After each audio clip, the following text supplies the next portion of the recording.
Shalom, perkenalkan nama saya Daniel Osadiki dari Prodi Teologi semester 2 Sekolah Tinggi Agama Kristen Kupang.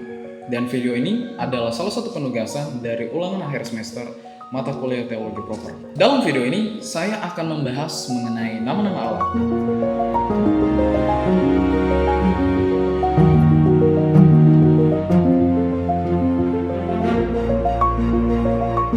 Berbicara mengenai nama, adalah sesuatu yang memberikan identifikasi, sesuatu yang menyatakan kepribadian, sesuatu yang memberikan keterangan tanpa perlu kita menjelaskan lebih banyak kata mengenai seseorang, benda, atau apapun itu.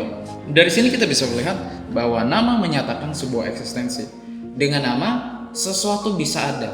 Kalau tidak ada namanya, kita tidak tahu apakah hal tersebut ada atau tidak. Dalam kekristenan, terkhususnya, nama-nama Allah sangatlah beragam.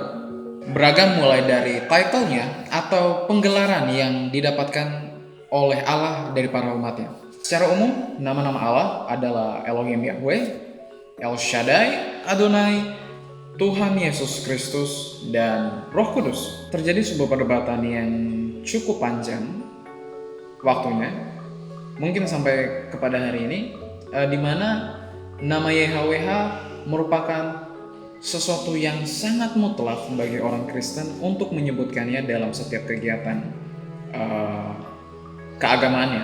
Pandangan ini dipegang teguh oleh terkhususnya orang yang tergila-gila dalam tanda kutip dengan kisah-kisah di Perjanjian Lama, dan yang paling dekat dengan kita adalah para saksi Jehovah.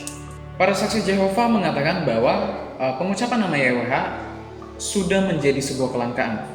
Hal ini dikarenakan karena penerjemah-penerjemah Alkitab yang sudah tidak lagi mewariskan nama YHWH dalam kitab-kitabnya, dalam kitab-kitab yang diterjemahkan. Nama YHWH digantikan dengan kata Tuhan, nama YHWH digantikan dengan kata yang lain. Bagi para kaum saksi Jehovah, hal ini adalah sebuah penindasan, hal ini adalah sebuah kekejian untuk para penulis asli dari kitab-kitab yang sudah dikanonisasikan sebagai Alkitab kita hari ini. Menjadi sebuah pertanyaan bagi kita, apakah nama Allah YHWH adalah sebuah kemutlakan bagi kita untuk menyebutkannya dalam setiap kegiatan ibadah kita? Dan apakah dengan menyebutkan hal tersebut, sebagai orang Kristen kita bisa diselamatkan? Melihat dari buku History of YHWH atau History of Yahweh ditulis oleh Oki Oto-Oto, nama YHWH berasal dari orang-orang Ibrani, berasal dari budaya Ibrani. Di saat kita berbicara mengenai budaya, tentu tidak bisa disamakan dengan budaya A dan B. Pasti sangatlah berbeda. Perlu diketahui dalam sebuah budaya, nama seseorang mencerminkan hal tersebut. Ada sesuatu yang melatar belakangi nama tersebut pastinya. Sebuah nama diberikan pastilah bukan tanpa alasan yang jelas. Ada sesuatu yang ingin disematkan dalam nama tersebut. Apakah itu sebuah harapan, sebuah ekspektasi, dan segala macam. Intinya adalah setiap nama memiliki makna. Contohnya dalam bahasa Indonesia, Hari Pahlawan. Seseorang yang berasal dari Eropa tidak akan punya urge atau tidak punya sebuah rasa keingintahuan untuk melihat latar belakang dari nama tersebut. Dia tidak mempertanyakan karena memang dia tidak tahu artian yang gramatikal pembentuk dari nama tersebut. Kalau kita sebagai orang Indonesia yang mengerti dengan budaya Indonesia, hari dan pahlawan memiliki dua makna yang berbeda. Hari menunjuk kepada sebuah waktu dan pahlawan menunjuk kepada sebuah figur. Kalau digabungkan berarti berbicara mengenai momentum atau momen di mana tokoh tersebut mengalami sebuah selebrasi atau apapun itu. Jadi Hari Pahlawan memiliki sejarahnya, memiliki cerita di dalamnya. Kemudian kita sebagai orang Indonesia tidak bisa memikirkan atau tidak bisa memahami sesuatu secara mendalam mengenai nama orang Jepang Takeda Ken. Kita tidak tahu. Takeda dalam bahasa Jepang adalah bambu dan Ken adalah pedang bambu. Dan perlu diketahui bahwa di Jepang ada sejarah di mana berbicara mengenai pedang bambu. Nah, dari sini kita juga bisa melihat bahwa ternyata menunjukkan keterbatasan kita sebagai manusia. Dan hal ini juga terrepresentasikan dengan Alkitab. Bukan untuk mengatakan bahwa Alkitab memiliki sifat yang terbatas, karena memang pembentukannya berasal dari manusia yang terbatas. Terbatas yang saya tujukan adalah kepada teks medium. Teks atau tulisan sebagai medium dalam Alkitab. Teks sebagai medium bahasa tulis memiliki keterbatasannya sendiri dalam hal transliterasi dan terjemahan. Nah, sama halnya dengan nama YHWH. Di sini saya tidak akan berbicara mengenai bagaimana proses terjadinya pembentukan YHWH, tetapi lebih kepada apa yang dilakukan orang Ibrani di saat diperhadapkan dengan kata YHWH dalam kehidupan kesehariannya maupun keberagamaannya. Sejarah mencatat orang Ibrani atau bangsa Israel lebih sering di saat melihat kata YHWH mereka tidak mengucapkan Yahweh. Kenapa demikian? Karena kata Yahweh adalah sesuatu yang terlalu kudus bagi mereka. Maka mereka membentuk sebuah sistem dalam bahasa Ibrani. Sistem ini dibentuk oleh para kaum Masyoret, di mana sistem ini disebut dengan kere dan ketip. Kere adalah suara, sedangkan ketip yang tertulis. Jadi kata YHWH, tulisan YHWH adalah ketip dari kere Adonai. Jadi apa yang tertulis dilafalkan berbeda. Nah, pandangan ini membuat banyak orang yang meneliti mengenai nama YHWH ini merasa bahwa nama YHWH dilecehkan. Padahal tidak. Melihat sejarah, bahkan Yesus pun dalam kesehariannya dia tidak mengatakan YHWH. Malahan dia mengatakan Adonai. Dia mengatakan Abba, Elohim. Mengapa demikian? Karena Yesus lahir pada masa orang Ibrani. Yesus tidak lahir di masa orang Yunani, Cina, Jepang, bukan. Yesus lahir pada masa tersebut dan belajar dari budaya tersebut. Tetapi juga perlu diingat bahwa pengucapan Yahweh bukanlah sebuah hal yang sangat fatal dan akan mendapat sebuah hukuman. Tidak sama sekali.